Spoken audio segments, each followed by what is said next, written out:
Bismillahirrahmanirrahim and Assalamu alaikum everyone. This is Areej Baloch from Medical Assessment Testing Service here.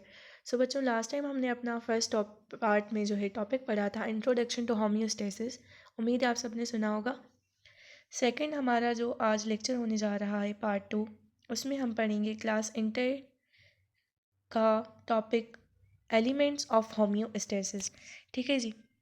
अब हम देखेंगे last time हमने पढ़ा था कि होम्योस्टेसिस कैसे हमारी बॉडी को कंट्रोल करता है, और अब हम पढ़ने जा रहे हैं एलिमेंट का in view of the environmental changes. यानी कि एनवायरमेंटल चेंजेस को अगर देखें हम, organism need to maintain their internal body environment up to suitable limits. देखिए यही तो बात अभी मैंने आपको बताई कि जब इन्वायरमेंट चेंज होगा तो ऑर्गेनिज्म क्या करता है, अपने इंटरनल बॉडी इन्वायरमेंट को सुइटेबल लिमिट में रखता है। क्यों? क्योंकि ज़ाहिर की बात है इन्वायरमेंट का चेंज होना वो तो मेरे हाथ में है नहीं, लेकिन हाँ उसको कंट्रोल करना वो तो ज़रूर मेरे हाथ में है ना। तो उसको हम क्या कर सकते हैं, कंट्रोल कर सकते हैं, और हमें कंट्रोल करना भी पड़ता है। और वो कौन करवाता है हमारे पास? होम्योस्टेसिस क्या करता है, हमें सुइटेबल लिमिट्स में रखता है, ताकि हमारी बॉडी का जो इंटरनल इन्वायरमेंट है वो कुछ भी हो जाए लेकिन ख़राब नहीं होना चाहिए। अच्छा, अब आप बोलेंगे कि कैसे आप बोल रही हैं कि एक्सटर्नल इन्वायरमेंट। मुझे खुद बताओ, क्या तुम्हारे हाथ में है सर्दी को कम करना? क्या तुम्हारे हाथ में है गर्मी को ख़त्म करना? नहीं, आप लोगों के हाथ में कुछ नहीं है। हाँ है आपके हाथ में ये कि आप अपनी इंटरनल बॉडी के इन्वायरमेंट को सुइटेबल लिमिट्स में रखें। जैसे कहते हैं ना कि दूसरों के हदों को आप ना छेड़ें तो बेहतर है, खुद की हदों को जो है कंट्रोल में रखेंगे तो एवरीथिंग विल बी ओके। बिल्कुल हमारी बॉडी में भी ऐसा ही होता है। देखिए, the body environment comprises of different components including body fluid, tissues, organs, systems, etc. कह रहे हैं कि जो हमारी बॉडी का इन्वायरमेंट है उसमें अलग अलग कंपोनेंट्स होते हैं, अलग अलग चीज़ें होती हैं, एलिमेंट्स होते हैं, जिसमें हमारे पास बॉडी फ्लूइड आ जाता है, टिश्यूज़ आ जाते हैं, ऑर्गन्स आ जाते हैं, सिस्टम्स। टिश्यूज़ जैसे लिवर हो गया हमारे पास, ठीक है। ऑर्गन हमारे पास जैसे ब्रेन हो गया।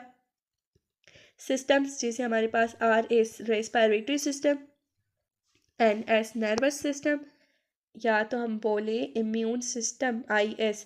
तो इसके अलावा बहुत सिस्टम होते हैं, muscular system, skeletal system, lymphatic system, और इसके अलावा इंटीग्यूमेंट्री सिस्टम, बहुत ज़्यादा सिस्टम्स होते हैं। तो कह रहे हैं कि ये जो है हमारी इंटरनल बॉडी इन्वायरमेंट के कंपोनेंट्स है। और अगर हम बात करें बॉडी फ्लूइड्स की, अब आप बोलेंगे कि फ्लूइड तो सुना है, फ्लूइड कहते हैं दैट कैन बी फ्लो, ठीक है। तो बॉडी फ्लूइड किसे कहते हैं? हमारे पास बॉडी फ्लूइड क्या होता है? हमारे पास बॉडी फ्लूइड में आ जाता है ब्लड, उसके बाद आ जाता है टेयर्स। मुझे खुद बताओ, क्या ब्लड फ्लो नहीं करता? खुद ही बताओ, करता है ना, फिर बॉडी फ्लूइड नहीं हुआ? जाहिर की बात है बॉडी फ्लूइड हुआ। टेयर्स, हमें जो आंसू, हमारे जो आंसू हैं वो भी तो बहते हैं, वो भी क्या है? बॉडी फ्लूइड है। इसके अलावा हमारे पास सीमेन। इसके बाद हमारे पास आ जाता है जी इंटरस्टिशियल फ्लूइड। आपको पता होगा ना, मैं आपको बताती हूँ, ये देखो इंटरस्टिशियल फ्लूइड किसको कहते हैं, समझना आप गौर से। हमारी बॉडी में हमें पता है टिश्यूज़ होते हैं, ठीक है, ये टिश्यूज़ हैं। इन टिश्यूज़ के बीच में कुछ स्पेस होता है, ये वाला आपको नज़र आ रहा है, ये वाला सारा स्पेस है। इस स्पेस को हम क्या कहते हैं? इंटरस्टिशियम। इंटरस्टिशियम। तो इसके अंदर हमारे पास कुछ फ्लूइड फिल्ड होता है, उसी को ही हम क्या कहते हैं? Interstitial fluid. आईएफ से मैं अभी इसको रिप्रेजेंट कर रही हूँ, पर याद रखना इंटरस्टिशियल फ्लूइड कहते हैं। तो it is also one of the body fluid, ठीक है। तो ये आपने बात याद रखनी है। इसके बाद हमारे पास क्या आ जाता है? ये हो गया बॉडी फ्लूइड्स तक मैंने आपको बता दिया, ठीक है। आप कह रहे हैं कि these components are physiologically well integrated. कह रहे हैं कि ये जो हमारे पास कंपोनेंट्स हैं, मतलब कि बॉडी फ्लूइड हो गया, टिश्यूज़ हो गए, ऑर्गन्स हो गए, सिस्टम्स, ये फिजियोलॉजिकली वेल इंटीग्रेटेड है। देखिए जी, वेल इंटीग्रेटेड वर्ड का क्या मतलब होता है? वेल इंटीग्रेटेड, वेल इंटीग्रेटेड का मतलब होता है कोऑर्डिनेटेड मैनर में, मतलब कि मिलजुल के। मुझे ये बात बताओ, ठीक है, हमारे अब्बा साहब जो हैं वो तो घर को चलाते हैं, पर अगर सिर्फ अब्बा चलाएं, ठीक है, और हम जो है कुछ भी ना करें, हम बैठे रहें, तो क्या इससे काम होगा? ऐसे नहीं होता। अब्बू तो चलाते हैं घर को, लेकिन हमें भी कुछ जो है चीज़ें अपनी लिमिट्स में रखनी पड़ती हैं, हमें भी उनके साथ कोऑर्डिनेशन करनी पड़ती है, हमें भी कुछ ना कुछ एफ़र्ट्स लगानी पड़ती। अगर वो पैसे दे रही हैं तो वो मेरा काम है पढ़ना, अगर वो कॉलेजेस की फ़ीस दे रही है तो आप लोगों का काम है पढ़ना, अगर वो अकेडमीज़ में आपको डाल रहे हैं तो आपका काम है पढ़ना। बिल्कुल वैसे ही हमारी बॉडी में इम्यून हमारे पास जो है होम्योस्टेसिस तो करवा रहा है काम, लेकिन उसके लिए कुछ कंपोनेंट्स तो चाहिए जो आपस में मिलजुल कर वो काम करवाएं, तो उनको ही हम क्या कहते हैं, वो होते हैं हमारे पास वेल इंटीग्रेटेड मैनर में, मतलब कि मिलजुल कर काम करते हैं and efficiently controlled and coordinated by endocrine as well as nervous system. देखें जी, फिर से एक इम्पॉर्टेंट पॉइंट आ गई एमसीक्यूज़ के हवाले से कि ये जो है कंपोनेंट्स ये वेल इंटीग्रेटेड में तो काम करते हैं, ठीक है, ये तो हम मानते हैं, लेकिन इनको कंट्रोल करने वाला, इनको कोऑर्डिनेशन रखने वाला है कौन? वो हमारे पास दो सिस्टम है, एक ही हमारे पास एंडोक्राइन सिस्टम, दूसरा है हमारे पास नर्वस सिस्टम। ये दोनों जो हैं कंट्रोल करते हैं और कोऑर्डिनेट करते हैं हमारे डिफरेंट कंपोनेंट्स ऑफ बॉडी, ताकि हम होम्योस्टेसिस जो है उसको हम इजीली परफॉर्म कर सकें। इसके बाद हमारे पास आ जाता है these systems ensure the proper performance of the homeostatic regulatory functions like osmoregulation, excretion, thermoregulation in the body in order to adjust और maintain the balance between the external and internal environment. कह रहे हैं कि ये जो system से हमने ऊपर बात की एंडोक्राइन और नर्वस सिस्टम, ये क्या करते हैं, अभी अभी बताया कि कंट्रोल भी करते हैं और कोऑर्डिनेट भी करते हैं। जो हमारी ये ऊपर बॉडी के कंपोनेंट्स हैं ना, इनको इनको कंट्रोल में रखना एंडोक्राइन का और नर्वस सिस्टम का काम है, ताकि ये सही तरीके से काम करें। कह रहे हैं कि ये दोनों सिस्टम्स मतलब एंडोक्राइन और नर्वस सिस्टम ये इंश्योर करते हैं कि जो होम्योस्टेटिक रेगुलेटरी फंक्शंस है ना, वो सही तरीके से काम करें। मतलब कि आया वो ऑस्मो रेगुलेशन है, आया वो एक्सक्रीशन है या थर्मो रेगुलेशन है, क्या ये सही तरीके से बॉडी में परफॉर्म हो रहे हैं या नहीं हो रहे, उनकी देखभाल करना, उनको संभालना, उन पे नज़र रखना, उनका चेक इन बैलेंस करना, ये इन दोनों सिस्टम्स का काम है। एक एंडोक्राइन सिस्टम, दूसरा नर्वस सिस्टम।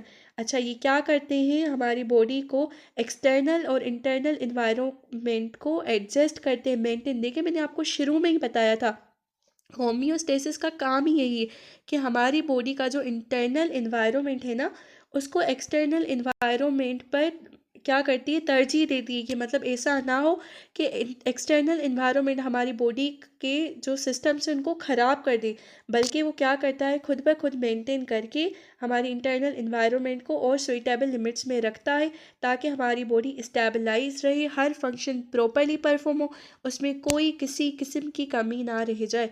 ठीक है जी, ये हमारे पास हो गया इंट्रोडक्शन। देन हमारे पास है एलिमेंट्स ऑफ होम्योस्टेसिस। देखिए, एलिमेंट्स ऑफ होम्योस्टेसिस पढ़ाने से पहले मैं आपको इन तीन टर्म्स की मीनिंग पहले बता दूं। एक है हमारे पास osmoregulation, excretion, thermoregulation. क्योंकि आपने तो पूछा नहीं इनका क्या मतलब है, मैं खुद ही बता देती हूँ। ठीक है, अब देखें, फर्स्ट हमारे पास है ऑस्मो रेगुलेशन। देखिए बहुत इजी है, आराम आराम से पढ़ोगे, everything will be okay. Osmo regulation में ओ आर से लिख रही हूँ टाइम बचाने के लिए। ऑस्मो रेगुलेशन क्या करता है, हमारी बॉडी में दो चीज़ों को मेंटेन करता है, याद रखना, एक वाटर एंड सॉल्यूट। हमारी बॉडी में जो पानी है वो, और इसके अलावा सॉल्यूट, सॉल्यूट का मतलब है सॉल्ट, हम जो नमक खाते हैं। इसके अलावा हमारी बॉडी में आइंस, जैसे मैग्नीशियम आयन हो गया, क्लोरीन आयन हो गया, सोडियम आयन हो गया, इसके अलावा कैल्शियम आयन हो गया। इनको भी कंट्रोल करना वो किसका काम है, ऑस्मो रेगुलेशन का। मतलब कि ऑस्मो रेगुलेशन एक ऐसा जो है एस्पेक्ट है होम्योस्टेसिस का, जो वाटर और सॉल्ट को हमारी बॉडी में बैलेंस करता है। इसके बाद हमारे पास आ जाता है थर्मो रेगुलेशन। देखिए, आप वर्ड को ब्रेक करें ना, बहुत इजी है बायो, सिर्फ आप टर्मिनोलॉजीज को समझिए, नाम से ही आपको पता चल जाएगा। थर्मो रेगुलेशन, देखिए काफ़ी ऐसी चीज़ें होती हैं, अगर आपको नाम ही पता हो ना, आपको नाम से पता चलेगा। आप मुझे खुद बताओ क्या होगा इसका मतलब। थर्मो मतलब टेम्परेचर, जैसे आपने फर्स्ट चैप्टर पढ़ा होगा इंटर का अभी अभी, थर्मोडायनामिक्स, उसमें क्या था, थर्मो मतलब टेम्परेचर। रेगुलेशन का क्या मतलब होता है, to regulate. So the regulation of temperature in our body is known as thermo regulation. और थर्मो रेगुलेशन क्या करता है, हमारी बॉडी को टेम्परेचर को मेंटेन करता है in with respect to external environment. इसके बाद हमारे पास फाइनल आ जाता है aspect of homeostasis, that is excretion. Excretion इसका क्या मतलब है, आपको तो ये पता ही होगा। Removal of waste. वेस्ट तो रिमूव होता है, लेकिन कौन सा? Metabolic waste. और मेटाबॉलिक वेस्ट भी कौन सा waste? Special type of metabolic waste होता है। आप खुद बताओ, आप मुझे नाम बताओ कौन सा? नाइट्रोजीनस वेस्ट, ये याद रखना। नाइट्रोजीनस वेस्ट, अगर हमारी बॉडी से वेस्ट रिमूव हो और अगर उसमें मेटाबॉलिक वेस्ट हो और अगर नाइट्रोजीनस वेस्ट ना हो, ठीक है, समझ रहे ना। एक्सक्रीशन कहते हैं मेटाबॉलिक वेस्ट को। नॉर्मल कोई भी वेस्ट जो है, हर वेस्ट को हम एक्सक्रीशन के प्रोसेस में नहीं डाल सकते। एक्सक्रीशन सिर्फ उस वेस्ट के रिमूवल को कहते हैं जो मेटाबॉलिक वेस्ट हो, ठीक है। जैसे हमारी बॉडी में कार्बन डाइऑक्साइड का निकलना, वो भी क्या है? मेटाबॉलिक वेस्ट है। क्यों मेटाबॉलिक है? क्या होता है कि हम जो कार्बन ऑक्सीजन लेते हैं उस वो फूड से मिलती है, उसके ब्रेक डाउन होने से क्या कार्बन डाइऑक्साइड रिलीज होती है, तो वो क्या एक मेटाबॉलिक वेस्ट है। मतलब कि तोड़ फोड़ का अमल हुआ बॉडी में, उसके बना पे हमें जो प्रोडक्ट मिली, एक्सक्रीटरी प्रोडक्ट मिली, उसको ही हम उसके प्रोसेस को एक्सक्रीशन कहते हैं। वरना हर रिमूवल ऑफ वेस्ट मटेरियल को हम एक्सक्रीशन नहीं कहते। याद रखना ये बात, बहुत कम बच्चों को पता होती, लेकिन ये आपको पता होना ज़रूरी है कि एक्सक्रीशन किसे कहते हैं? Removal of metabolic waste, not every waste, ठीक है। इसके बाद आ जाता है दो टर्म्स, आपको बताऊंगी अभी। अभी मैंने आपको क्या बोला, नेक्स्ट हमारा टॉपिक एलिमेंट्स ऑफ होम्योस्टेसिस है। लेकिन आपको पता है इस चीज़ का एक दूसरा वर्ड होता है, एस्पेक्ट्स। मैं आपको अभी अभी, आपने नोटिस भी पता नहीं किया नहीं क्या, aspects of homeo, H S लिख रही हूँ, होम्योस्टेसिस। देखिए मैं कब से बोल रही हूँ aspects of homeostasis. Osmo regulation में एस्पेक्ट ऑफ होम्योस्टेसिस है, थर्मो रेगुलेशन भी एस्पेक्ट ऑफ होम्योस्टेसिस है, और एक्सक्रीशन भी एस्पेक्ट ऑफ होम्योस्टेसिस है। इसका क्या मतलब है? मतलब कि एस्पेक्ट का मतलब है वो सारी चीज़ें जो होम्योस्टेसिस कंट्रोल कर रहा है, उसी को ही हम क्या कहते हैं? एस्पेक्ट। पर एक हमारे पास दूसरी भी टर्म आ जाती है, अब वो सुनिएगा गौर से। वो क्या होती है? एलिमेंट्स ऑफ एच एस, मतलब होम्योस्टेसिस। देखिए मैं आपको कब से बता रही हूँ कि अभी अगला टॉपिक एलिमेंट्स ऑफ होम्योस्टेसिस होगा। देखिए इन दोनों में डिफरेंस पता होना लाजमी। एलिमेंट्स ऑफ होम्योस्टेसिस में क्या डिफरेंस है और एस्पेक्ट में। देखिए एलिमेंट्स ऑफ होम्योस्टेसिस में हमारे पास तीन चीज़ें आती हैं। एक होता है रिसेप्टर, RECE रिसेप्टर, फिर आ जाता है हमारे पास कंट्रोल सेंटर, फाइनली आ जाता है हमारे पास इफेक्टर। ये तीन चीज़ें जो है हमें एलिमेंट्स ऑफ होम्योस्टेसिस कंप्राइज करती हैं। लेकिन अब आप बोलेंगे मिस आपने ये बता दिया एलिमेंट्स ऑफ होम्योस्टेसिस इन तीनों को कहते हैं एस्पेक्ट, लेकिन आपने अभी तक ये नहीं बताया कि इनमें डिफरेंस क्या है। देखिए जो एस्पेक्ट्स ऑफ होम्योस्टेसिस है, aspects of aspects of homeostasis, उसमें सारे एलिमेंट्स ऑफ होम्योस्टेसिस आते हैं। एलिमेंट्स ऑफ होम्योस्टेसिस, इसका क्या मतलब है? कि मतलब कि हर एस्पेक्ट ऑफ होम्योस्टेसिस में एलिमेंट्स ऑफ होम्योस्टेसिस आएगा।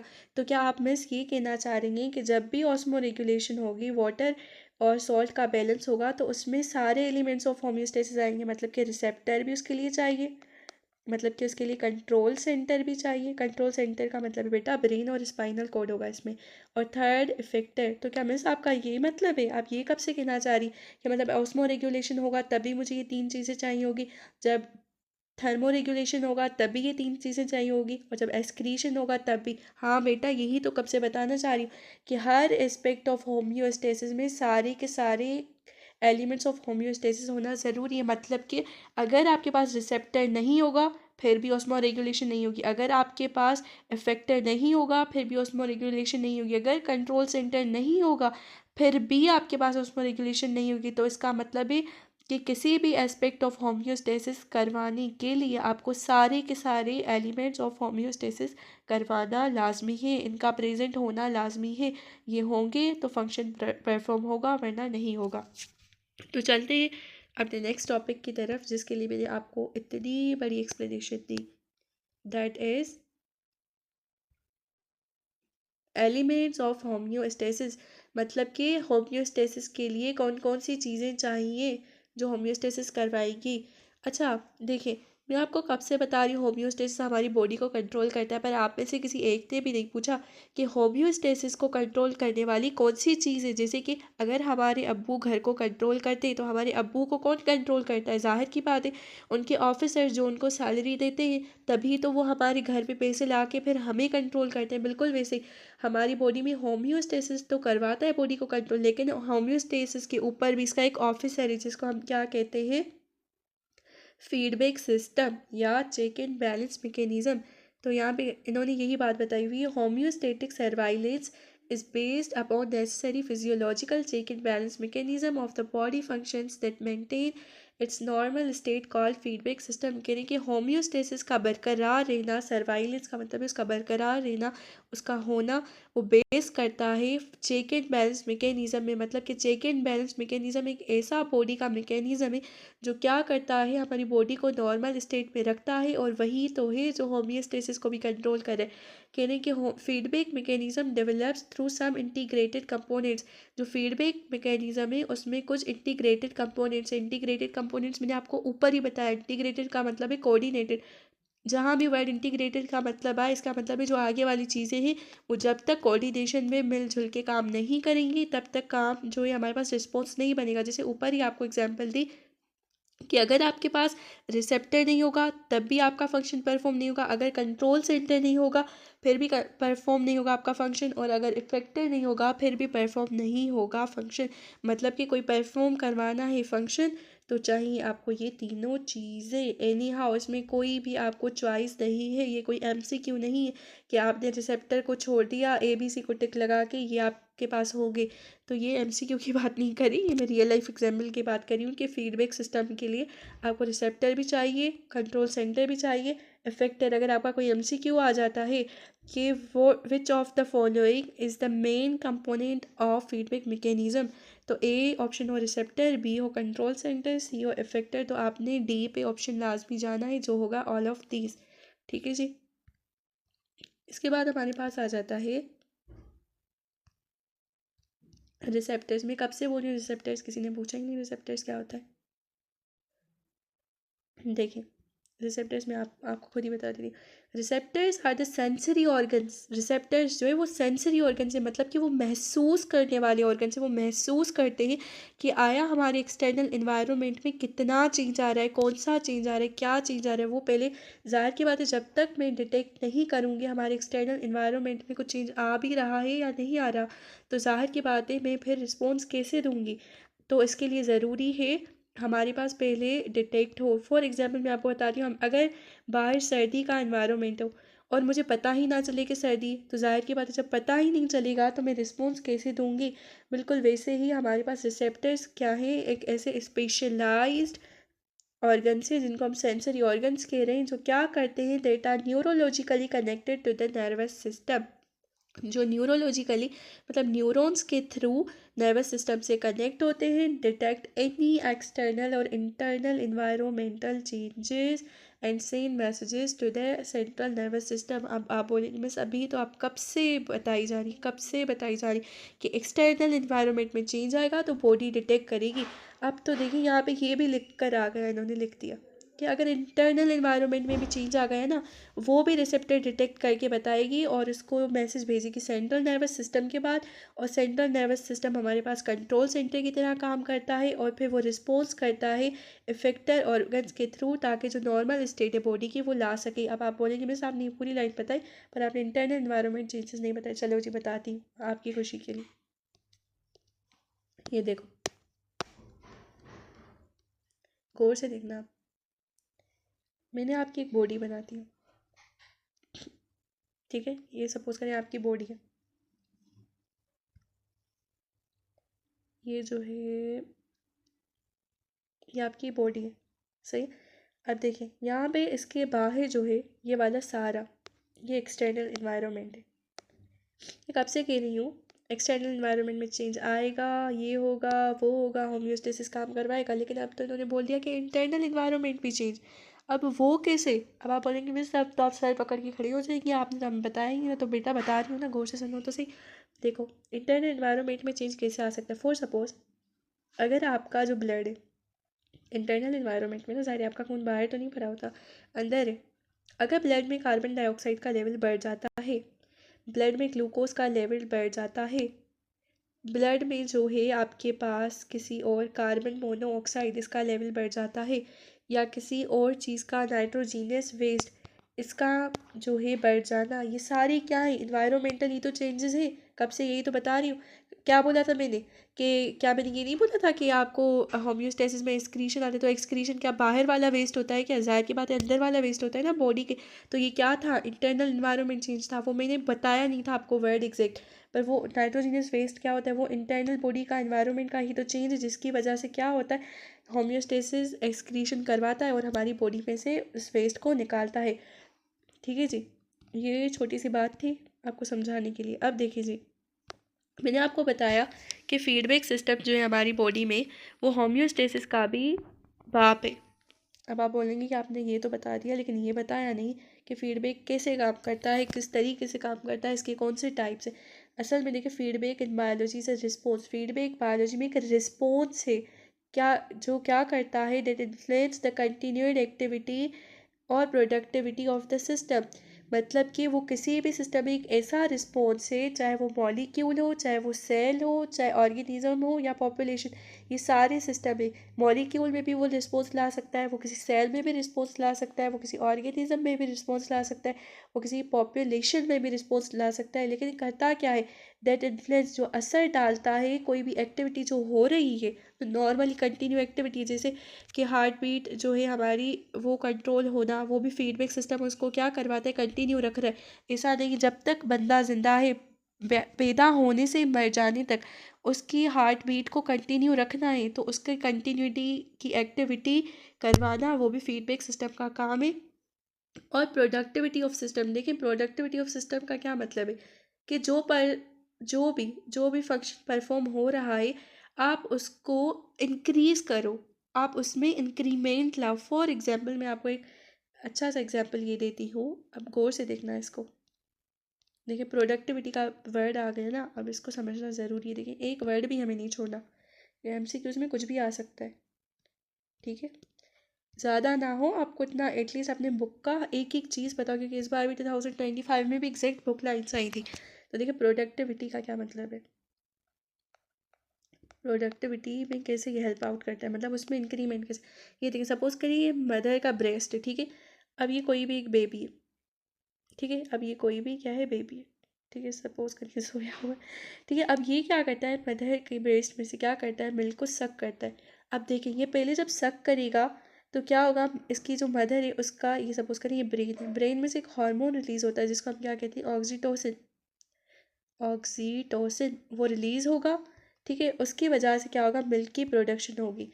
अब जब मिल्क निकलेगा ये सक करेगा, अब जितना ये सक करता जाएगा मिल्क की प्रोडक्शन बढ़ती जाएगी। सक करेगा, ब्लड उसकी, सॉरी ब्लड की नहीं, मिल्क की प्रोडक्शन बढ़ती जाएगी। तो देखिए क्या हो रहा है, सक करने से ब्लड मिल्क की प्रोडक्शन बढ़ती जा रही है, जितना सक कर रहा है मिल्क की प्रोडक्शन बढ़ रही। तो देखो इसकी प्रोडक्टिविटी मतलब क्या, इसके आने में, इसके बाहर निकलने में इंक्रीमेंट आ रहा है, इंक्रीज आ रहा है। तो ये कौन कंट्रोल करता है, यही तो है हमारा फीडबैक सिस्टम, जो क्या करता है, ना सिर्फ किसी होने वाले फंक्शन की कंटिन्यूटी बल्कि उसकी प्रोडक्टिविटी ऑफ दैट सिस्टम को भी क्या करता है, असर डालता है, उसमें क्या करता है, उसको इन्फ्लुएंस करता है। अब देखिए हमारे पास फोर नहीं, सॉरी, अगर हम फीडबैक की बात करें तो हमारे पास two types of feedback systems होते हैं। फीडबैक सिस्टम, देखिए मैं थोड़ा शॉर्ट करी हूँ ताकि वीडियो ज़्यादा बड़ी ना। फीडबैक सिस्टम के हमारे पास दो टाइप्स होते हैं, एक होता है हमारे पास पॉजिटिव फीडबैक, दूसरा हमारे पास होता है नेगेटिव फीडबैक। देखिए बेटा आप बिल्कुल भी ना इसके नेम पर ना जाए, आप गौर से समझें। मैंने आपको क्या बताया फीडबैक सिस्टम का काम क्या है, पहले मुझे ये बताओ। बिल्कुल इसका जो बेसिक काम है वो क्या है, होम्योस्टेसिस को कंट्रोल करना। और मैंने क्या बताया था, होम्योस्टेसिस का क्या काम है, हमारी बॉडी में बैलेंस लाना, इक्विलिब्रियम लाना, उसको सेम रखना, उसमें चेंजेस ना लाना, ये काम था। तो जाहिर की बात है, क्या मुझे ये बताओ, क्या जब होम्योस्टेसिस का काम अच्छा काम करता है, मतलब बैलेंस रखना है बॉडी में, और फीडबैक सिस्टम उसी को कंट्रोल करता है, तो मैं कैसे कह सकती हूँ कि नेगेटिव फीडबैक सिस्टम का मतलब ये है कि वो उसमें जो है कोई बुरी चीज़ ला रहा है? ऐसा तो नहीं है ना, आप खुद सोचो। देखिए, आप नेम पर बिल्कुल ना जाओ। काफ़ी स्टूडेंट्स नेम पे जाते हैं, वो समझते हैं नेगेटिव फीडबैक का मतलब है कि उस पर कोई बुरा असर डालेगा, मतलब जो फंक्शन हो रहा है उसको उसके जो है गलत उसमें लेके जाएगा, गलत साइड पे। लेकिन ऐसे नहीं होता, आप गौर से समझें। मैंने आपको अभी एग्जांपल जो दिया था ऑक्सीटोसिन वाला, जब मदर जो है फीड करवाती है अपने बच्चे को, तो क्या होता है, ऑक्सीटोसिन रिलीज होता है। ऑक्सीटोसिन ब्रेस्ट में से क्या करवाता है, मिल्क की इंजेक्शन करवाता है, और जैसे जैसे बच्चा सक करता है तो मिल्क की जो प्रोडक्शन है वो बढ़ती जाती है। तो देखो, वो शक्कर है, मिल्क की प्रोडक्शन बढ़ती जा रही है। तो ये क्या हुआ कि जो होने वाला चेंज है एक्सटर्नल इन्वायरमेंट में, ये उसको बढ़ा रहा है, तभी हमने इसको क्या बोला, पॉजिटिव फीडबैक। लेकिन अगर कोई चेंज आए और उसमें हम क्या करें, उसको डिक्रीज करें या उसको इंक्रीज करें, मतलब जो भी हो रहा है उसके अपोजिट जाए। और पॉजिटिव का मतलब जो हो रहा है उसको वैसा होने दे और होने में बढ़ाए। मतलब नेगेटिव की एग्जांपल मैं आपको देती हूँ। जब हमारे पास सर्दी होती है तो बाहर वाला इन्वायरमेंट बहुत ठंडा होता है, लेकिन हमारी बॉडी क्या करती है, खुद को गर्म रखना चाहती है, तो खुद वो बॉडी को क्या करती है, गर्म करने की कोशिश करती है। मुझे बताओ, क्या ये इसके अपोजिट में काम नहीं करी, कर रही है ना। बॉडी चाह रही है गर्म हो, और एक्सटर्नल इन्वायरमेंट चाह रहा है कि मैं इसको ठंडा करूँ, तो ये इसके अपोजिट में काम हुआ, इसलिए इसका नेगेटिव है, इसको नाम दिया गया। और इसका पॉजिटिव, देखिए मैं आपको रियल लाइफ एग्जांपल दूँ। एक बंदा करप्शन करता है, ठीक है, पाकिस्तान में, ठीक है। अब आप उसको बोलो कि तुम बुरा काम कर रहे हो, वो कभी नहीं मानेगा, वो बोलेगा कि तुम गलत बोल रहे हो। क्यों? क्योंकि आप उसके अपोजिट में बोल रहे हो। लेकिन वही बंदा, अगर उसी को मैं बोलूँ कि तुम अच्छा काम कर रहे हो, वो क्या बोलेगा कि हाँ, तुमने तो मुझे सही बोला। कि जब आप किसी के बारे में उसको फेवर करो या उसको बोलो कि तुम और ज़्यादा इसमें चढ़ो और ज़्यादा बढ़तरी हासिल करो, तो वो उसके हिसाब से पॉजिटिव, चाहे वो भले ही गलत क्यों ही ना हो, लेकिन आप क्योंकि उसके फेवर में बोल रहे हो, तो आप उसकी साइड में हो। तो पॉजिटिव फीडबैक भी यही कहता है कि जो हो रहा है, अगर उसको बढ़ा के आप नॉर्मल स्टेट ला रहे हो, पॉजिटिव है। या तो अगर जो हो रहा है उसमें कमी ला के, भले आप दोनों में होगा नॉर्मल स्टेट ही, आपका मकसद क्या है, नॉर्मल स्टेट लाना। चाहे वो उस चीज़ को बढ़ा के नॉर्मल स्टेट में लाओ, चाहे किसी को कम चीज़ करके नॉर्मल स्टेट में लाओ। जैसे मदर का क्या काम होता है कि मिल्क की प्रोडक्शन करवाना। अब देखो, हमारा काम है मिल्क प्रोड्यूस होना, फिर बच्चा उसको सक करे, जितनी बार करे, उससे क्या होगा, जो है हमारे पास मिल्क जो है वो प्रोडक्शन होती जाएगी। लेकिन नेगेटिव में मैंने जैसे आपको बताया, जितना कम करना पड़े, जितना जो है हमें बॉडी का टेम्परेचर इंक्रीज करना पड़े हम करेंगे, लेकिन हमें सर्दी नहीं होने देनी बॉडी को। तो इसको क्या कहते हैं हम, नेगेटिव। तो आज का हमारा लेक्चर यहीं पे ख़त्म होता है, क्योंकि जो पॉजिटिव और नेगेटिव फीडबैक है वो मैं आपको बुक से, इसकी एग्जांपल्स से भी पढ़ाऊँगी, और इसके अलावा एक्स्ट्रा एग्जांपल्स भी दूँगी, तो लेक्चर लेंदी हो जाएगा। सो अल्लाह हाफ़िज़। आई होप कि आपको बहुत समझ में आया होगा अच्छे तरीके से, और जो नहीं भी आया कमेंट्स में आप बता देना, और कहीं भी कमी पेशी रह गई हो तो एक्सट्रीमली सॉरी, मैं सबसे सॉरी करती हूँ। और रही बात कि इंशाल्लाह जब नेक्स्ट टॉपिक पढ़ूँ तो आपसे गुजारिश है, आप इसको अच्छे से बुक से रीड कर लेना, रिवाइज़ कर लेना, और रीड करते रहना। जितना रीड करोगे उतनी चीज़ें याद रहेंगी। ठीक है, अल्लाह हाफ़िज़।